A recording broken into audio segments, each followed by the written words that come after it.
Good morning, everyone. I think there's some folks up there that are in need of oxygen. There's plenty of seats down closer if you need to lose some altitude up there. Well, it's great to see everybody this morning. Thank you so much for being here at this 4th Appalachian Energy Summit. What a great start to our meeting last night. Let's give all the folks a round of applause for everything.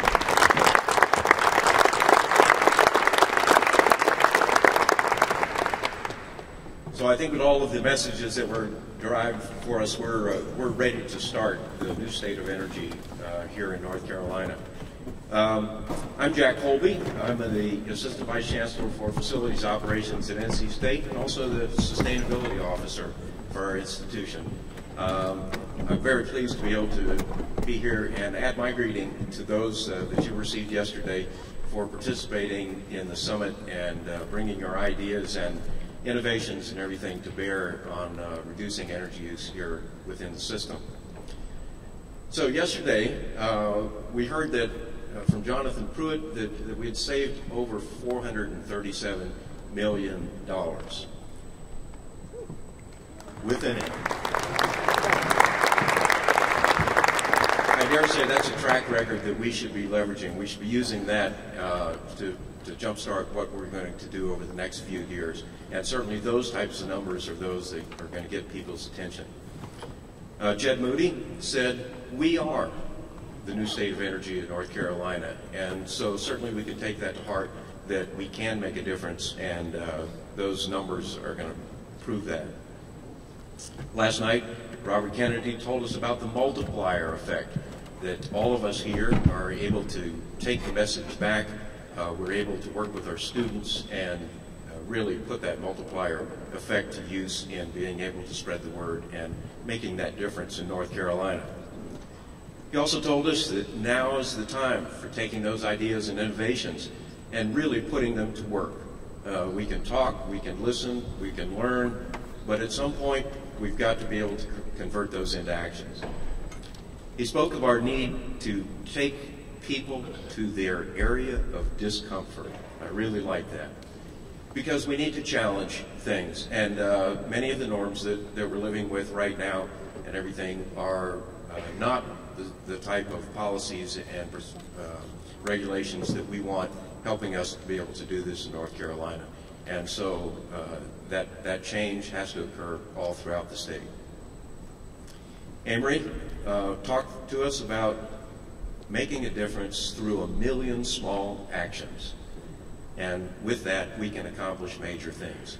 So every one of us here today can take heart that our contribution can make a difference, and that all we have to do is coordinate those actions and we can make a major difference. Robert Kennedy also quoted Albert Einstein, who said, "Those that have the privilege to know also have the obligation to act." So you have been in front of some of the experts in the industry. They've imparted that knowledge to you. Now it's time for us to act. So it's now day 2 of the summit, and really it's time for us to get down to work. We're going to hear from some more industries and people that we can benefit from their knowledge, but really it's time for us to stop being listeners and start being doers. So our leaders have challenged us to continue good work. President Ross there asked us to continue the progress. Our speakers provided wisdom, our sage advice, encouragement. So the stage has been set, the lights are coming up, and we are ready to rumble. So you got to believe that here at the ASU Energy Summit that energy management is a full contact sport. It's not for somebody else, it's for everybody. And so I'm reminded of a colleague of mine at the University of Maryland. Frank always used to tell me that when he came to a meeting like this, his goal was to mine for nuggets. And knowing Frank, I had to say, "Frank, what are you talking about?" And he said, "There are so many nuggets of gold out there amongst the people that you're going to meet at the meeting, and you really need to mine those. And you need to find the ones that you want to take back to your institution or your workplace and do something with them. And so today we're gonna mine for nuggets. It is early in the morning. Many people may not have gotten enough coffee, and memory may be an issue. And so we're going to help you remember what you need to do here in the next couple days. So I'm going to ask you to do an exercise with me of counting down. And this is not terribly difficult. Count down from 5. 5, 4, 3, 2, right? Okay, so out loud. 5, 4, 3, 2, 1. Okay, you got it. Very good. So, here in the next 2 days, I want you to go out and meet 5 people that you don't know and share an idea with them. 5 people, that's not many. Look at all the hundreds that are out here. 4, trade business cards with 4 individuals that you've met at the summit that you really want to talk to again. Just 4 business cards. That's not much to ask.